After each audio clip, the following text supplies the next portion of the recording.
Hey everyone, welcome to my latest travel adventure. My name is Rahul and today is the third and final day of our Vizag and Araku tour. Today we would be exploring some of the most awesome destinations of Vizag. From the breathtaking panoramic view from Ross Hill Church to the rolling waves of Yarada Beach. From the colorful boats in the fishing harbour to the interiors of a real submarine. From the solitary ship stranded at Teneti Park to the magical lights at Ramakrishna Beach, this episode has it all. So come, join us and enjoy this visual buffet in high definition. After yesterday's long and arduous bus ride from Araku to Vizag, we were too tired to wake up early to witness the sunrise. But anyway, after freshening up and having a light breakfast, we set off towards Teneti Park. Situated on the beach road, the Teneti Park is an urban park in the city of Visakhapatnam. The well-maintained garden located inside the park, along with the awesome view of the Vizag city coastline, makes this park a must-visit place in Vizag. The bonus attraction of Teneti Park is a 3,000-ton Bangladeshi cargo vessel named MV Ma, which drifted from its anchorage point and ran aground here. In order to boost tourism, the Andhra Pradesh Tourism Development Corporation is planning to convert this ship into a floating restaurant.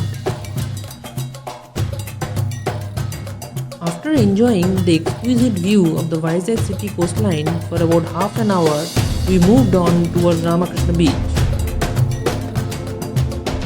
The Ramakrishna Beach, which gets its name from the Ramakrishna Mission ashram situated near the beach, is one of the liveliest places of Vizag city. This beach is popular not just among the tourists but also the locals. In the evening, this beach gets crowded with people, but in the early hours of the day, you can enjoy the peace and tranquility of this beautiful beach to your heart's content. The Ramakrishna Beach is definitely going to lift your spirits with its vast stretch of blue waters and picturesque views.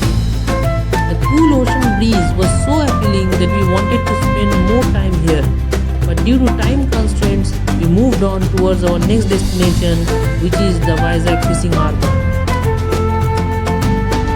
Located to the south of the city, the fishing harbour is considered as one of the largest fishing harbours in India. Rows of colourful fishing boats line the harbour. On the opposite side of the harbour, you can see the storage area of Visakhapatnam port. Honestly speaking, though the view from the harbour was beautiful, the continuous smell of burning fuel and the stinky odour of drying fish forced us to leave this place within 15 minutes. Our next destination is Ross Hill Church. Situated on the top of the central hill, the Ross Hill Church is an impressive structure in Vizag that draws tourists and locals in huge numbers. Along with its religious significance, the church is famous for its splendid architecture and the scenic view that it offers of the surrounding beaches, the Vizag port and the shipyard. The best part of visiting Ross Hill Church is the panoramic view of the city and port that is accompanied with it. The vast horizon and the water channel linking the Vizag port with the Bay of Bengal are sure to take your breath away. Vizag port is undoubtedly a busy port as we saw multiple ships going in and out of the port. We went down the Ross Hill Church and proceeded towards the Dolphin Lighthouse. If you are ready to go an extra mile to witness the fantastic views of the Vizag port, exotic beaches and the entire city, there is no better place than the Dolphin Lighthouse. The lighthouse remains open for the public from 3 pm to 5 pm daily, and you would require ID proofs to enter this place. An ideal getaway for experience seekers and sightseeing lovers, Dolphin Lighthouse, owing to its unparalleled beauty, serenity and cool and breezy atmosphere, draws thousands of tourists every year who want to get one step closer to nature. The Dolphin Lighthouse is such a place that gives you an opportunity to experience a once-in-a-lifetime view that is hard to describe in words. After spending half an hour at Dolphin Nose, we drove on towards Yarada Beach. A must-visit destination on your Vizag tour, the Yarada Beach is a very well-maintained beach and has a soothing and romantic atmosphere. Unlike other tourist attractions, it is far away from the madding crowd and presents you with a buffet of scenic delights. On one hand, the lush greenery and scenic hills makes you admire the beauty of nature, while on the other hand, the soft golden sands combined with the crystal clear waters and deep blue color of the sea makes the beach appear like a beautiful painting.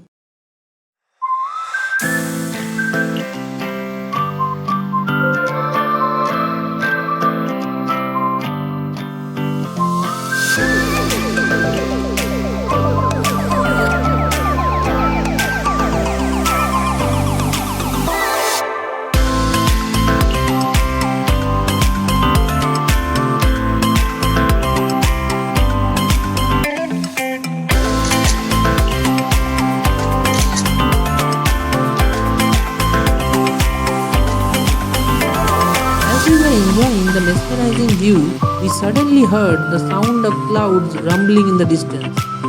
Soon after, we heard the sound of thunder. We decided that it would be wise to start our journey back towards Vizag immediately.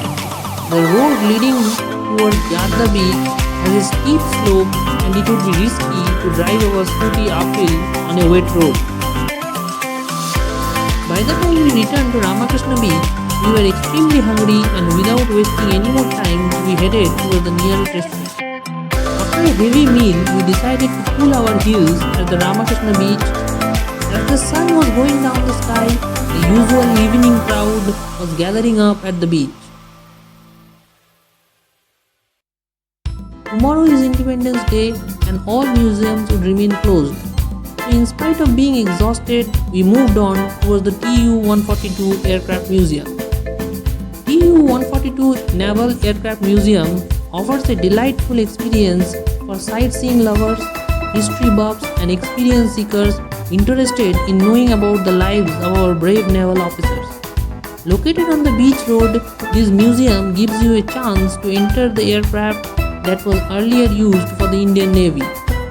The museum has an exhibition hall where you can see plenty of equipment such as survival kit, engine, data recorder, propeller, anti-submarine missiles and sonar buoys. All the equipment and parts were part of the aircraft displayed outside. The Tu-142 aircraft served the Indian Navy for 29 long years and was retired in 2017. It was a naval reconnaissance aircraft which was specifically used for anti-submarine warfare.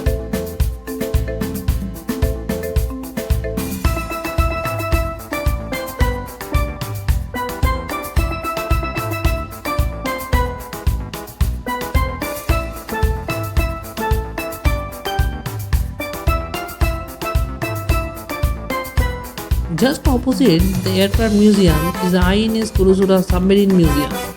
INS Kurusura is a submarine constructed by Russia in the year 1969. It reached Visakhapatnam in 1970 via the Baltic Sea and since then served the Indian Navy.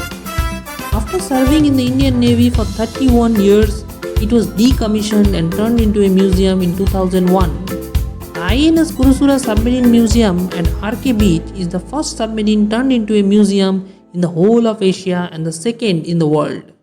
Various parts of the submarine like the dining room, sonar room, control room and the weapons used are on display in the museum. This well-maintained museum reminds us of the strength of our Navy. By the time we came out of the submarine museum, it was already sunset. As we drove along the Ramakrishna Beach, we came across this spot which was beautifully lighted up. The placement of the lights along with the cool sea breeze created a magical and romantic atmosphere. We decided to spend the rest of our evening sitting there on the sand dunes and enjoying the company of each other. So friends, we have finally reached the end of our awesome adventure. I hope you enjoyed being a part of our journey. See you soon.